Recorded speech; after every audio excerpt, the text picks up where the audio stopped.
이 사람들은 원래 아브라함한테 가려는 게 목적이 아니었던 것 같아요. 성경은 이게 동성애였기 때문이다라는 얘기를 하고 싶은 게 아니에요. 그래서 애 이름을 이삭. 원래는 비웃음이라는 뜻인데 대신 나에게 남자를 가까이 하지 아니한 딸들인데 이 딸들을 너에게 내주겠다. 이런 이걸 어떻게 해야 되는 거야?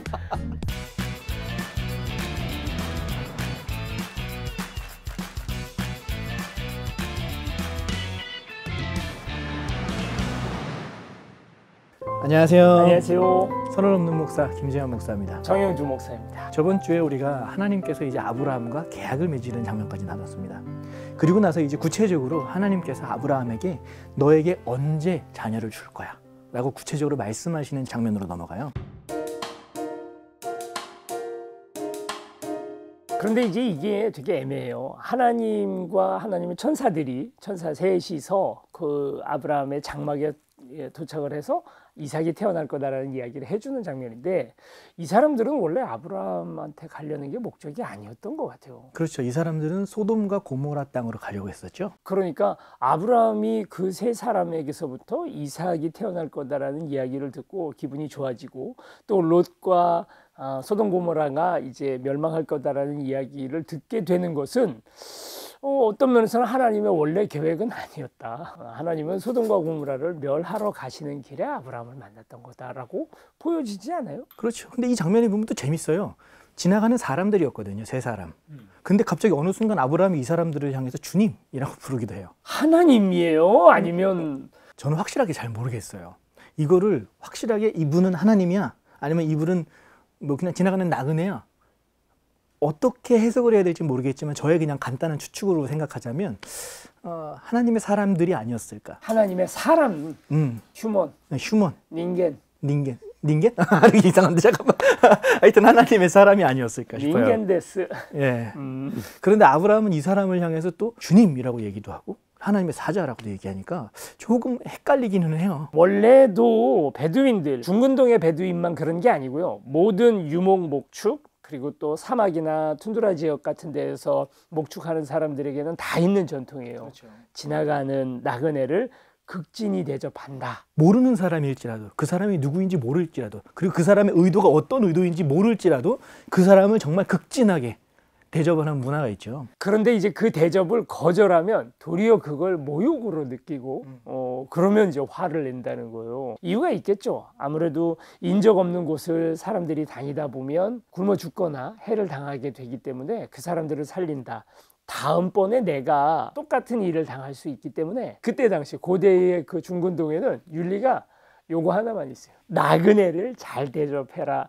그 하나가 가장 유일한 윤리라고 해도 될 것 같아요. 어떻게 보면 그때 당시에 사람들을 향한 최소한의 어떤 보호 정책 또는 보호 문화가 아니었을까 생각이 들어요. 왜 지금 이 이야기를 하냐면 좀 이따가 소돔과 고모라 이야기를 갈 때 이게 굉장히 중요한 메시지예요. 소돔과 고모라가 심판받는 가장 중요한 이유 중에 하나가 이거거든요. 하여튼 이 사람들이 이제 아브라함에게 다가와요. 그리고 나서 이 사람들이 아브라함에게 이제 너에게 아들을 줄 것이야 라고 말씀합니다. 두 명은 목적지로 가요. 재밌는 게, 그런데 이 세 명이 왔을 때 아브라함이 이제 이들에게 극진하게 대접을 하잖아요. 세 사람이 어느 정도 먹을까? 한 끼 식사하면 소고기 한 500g, 그리고 뭐 빵 뭐 500g, 이 정도 먹으면 뭐 만찬이죠. 소를 잡아. 그러니까 내가 보기에는 아브라함 식구들이 소 한번 먹고 싶은데 생각을 했어. 야, 나그네 손님 왔어. 야, 요 핑계로 우리 원래 옛날에도 제사 지내는 이유가 뭐예요? 조상들한테 제사 지내는 게 그게 중요한 게 아니라 그거 핑계로 고기 좀 먹어보자 이런 거 아니에요? 그래서 이게 손님 온 김에 우리 소 잡읍시다 해가지고 그냥 잔치를 한 게 아닐까. 그 잔치까지도 어느 정도는 이해는 할 수 있어.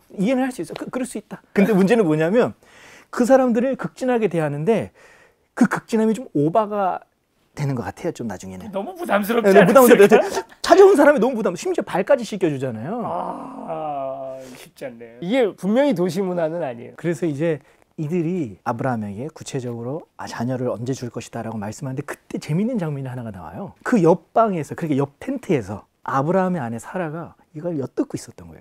이게 벽 있고 시멘트 벽돌 있고 한 그런 건축 구조면 뭐 옆방에서 뭔 얘기하는지 잘 안 들리겠죠. 그런데 이게 다 텐트 아니에요? 그러니까 이렇게 귀를 잘 기울이면 다 들려요.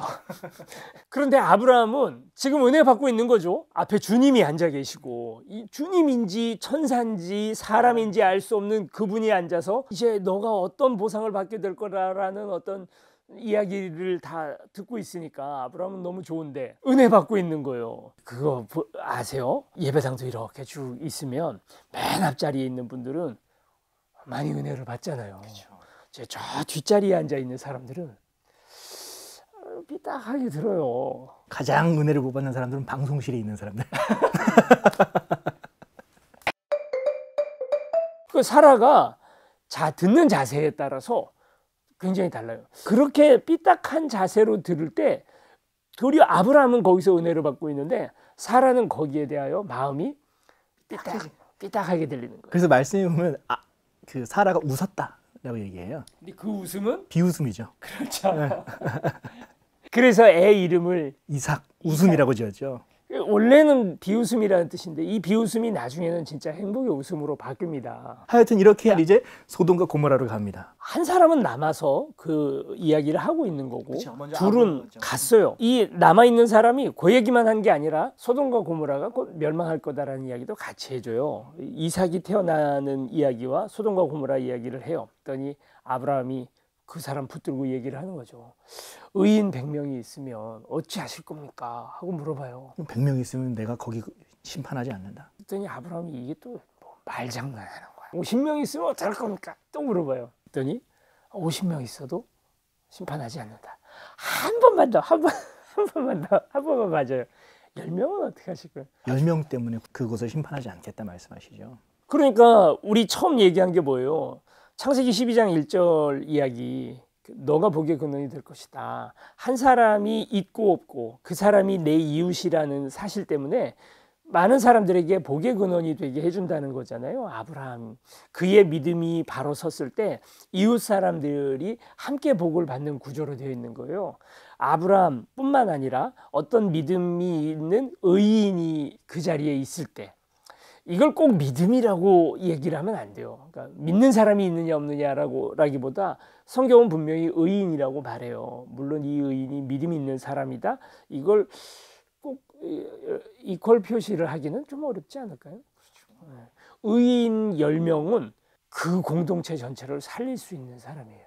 다 의인일 필요가 없어요. 그 의인 10명만 있으면 되는 거예요. 아마 아브라함은 롯이 있으니까 라고 생각했을 수도 있겠죠. 그랬는데 의인 10명이 없었던 거죠. 없었던 거죠. 네. 그래서 하나님께서 이제 소돔과 고모라를 심판하러 가십니다. 근데 여기서 우리가 좀 아까 얘기했던 것 중에 중요한 포인트가 있어요. 이 세 사람이 아브라함의 집을 가려고 했던 것도 아니었어요. 소돔과 고모라를 가려고 하는 그 길목에서 아브라함을 만나는데 아브라함은 그들이 보자마자 뛰어가서 그들을 영접하고 자기 집에 들어와서 그렇죠. 강청을 했어요. 나는 바쁘다고 얘기를 하는데 야 그냥 가면 안 된다고 끌고 가요. 그렇죠. 그리고 극진히 대하고 음식을 주고 발까지 씻겨주면서 그들을 맞이합니다. 근데 소돔과 고모라에 갔을 땐 이게 분위기가 갑자기 바뀌어요. 이 사람들이 소돔과 고모라에 들어왔다는 소식이 온 마을에 갑자기 삽시간에 확 퍼집니다.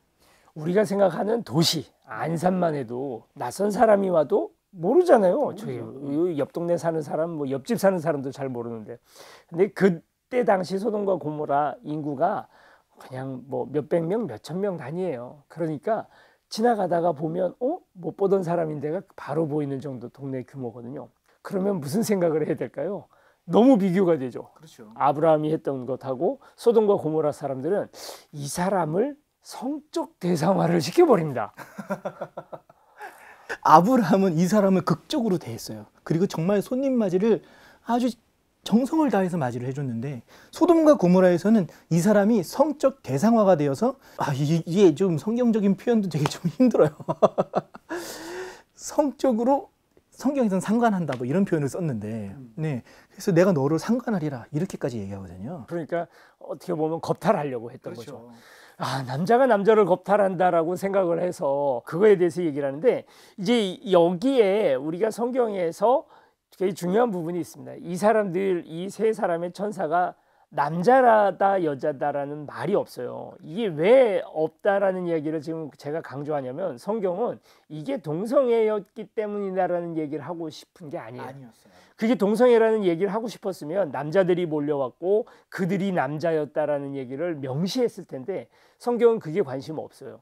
그게 중요한 게 아니라 어쨌거나 이 나그네를 어떻게 보면 집도 절도 없고 자기의 뒷배도 없는 정말 을 중에 을인 거죠. 갑이었던 그 당시 그 지역을 살던 사람들이 잘 대접해 주는 게 아니라 도리어 그들을 이용해서 자기의 성적 쾌락을 만족시키려고 생각을 했다는 거예요. 심지어 여기서 더 심각한 문제가 발생합니다. 이 세 사람을 내놔라. 롯에게 말하죠. 사람들이. 그 세 사람 니네 집에 왔잖아. 데리고 와. 데리고 나와. 근데 롯이 여기서 충격적인 얘기를 해요. 이 사람은 내어줄 수 없다. 이 손님들은 내어줄 수 없다. 대신 나에게 딸들이 있는데 남자를 가까이 하지 아니한 딸들인데 이 딸들을 너에게 내주겠다. 이건 어떻게 해야 되는 거야? 말도 안 되는 얘기죠. 아, 예. 그러나 어쨌건 성경은 약간 롯이 잘했다는 느낌이지 않아요? 롯이 그나마 그래도 조금 잘했다라는 느낌은 가지고 있기는 한데 사실 그걸 긍정적이라고 보지는 않아요. 나중에 이제 롯과 롯의 딸들이 그 문제가 벌어지는 것을 이것과 연결하는 분들이 있습니다. 그러니까 딸들도 거기서 엄청난 충격을 받아요. 아빠, 나는 뭐야? 왜 나는 왜 안 지켜주고 저 사람들 위해서 나를 내주면 나는 나는 뭐가 되는 거야? 이제 이렇게 돼서 이 딸들이 결국 나중에 세상이 다 멸망한 줄 알고 롯과 잠자리를 가지게 되는 이유가 이것 때문이라고 얘기하시는 분들. 이거는 정말 어디에 나오기 힘든 웬만한 시나리오보다 더 충격적인 시나리오인 거예요. 막장 드라마죠. 완전 막장의 막장인 거예요. 자기 딸들이 결국에는 아버지와 성관계를 해서 자손을 퍼뜨리기 시작했다. 이거는 정말 아이들한테 이 성경책을 보여줄 수 있는지 모르겠어요. 성경은 19금입니다. 여러분 정확하게 알고 계십시오. 그래서 결국에는 하나님께서 이 소돔과 고모라 땅을 심판하시죠. 그 일이 있고 나서 소돔과 고모라에 불비가 내리고 롯의 아내는 소금 기둥이 돼버리고 뒤를 돌아봤다는 이유 때문에, 그리고 롯과 롯의 두 딸만이 가서 낳았던 민족이 암몬, 모압 이 두 민족이 되잖아요. 사실 이 말씀에는요 타 민족에 대한 어떤 배타적 감정도 같이 들어있는 거예요. 너희는 그런 민족이야. 아비와 딸이. 응? 그런 민족이야 너네는. 하나님의 말씀 속에서도 이 사람들의 민족성과 그들의 배타적 심정들을 한번 좀 헤아려 보면서 이 말씀을 보게 되면 훨씬 더 성경을 좀 풍요롭게 볼 수 있지 않을까 싶은 생각이 듭니다. 오늘은 여기까지 하겠습니다. 네, 안녕. 안녕.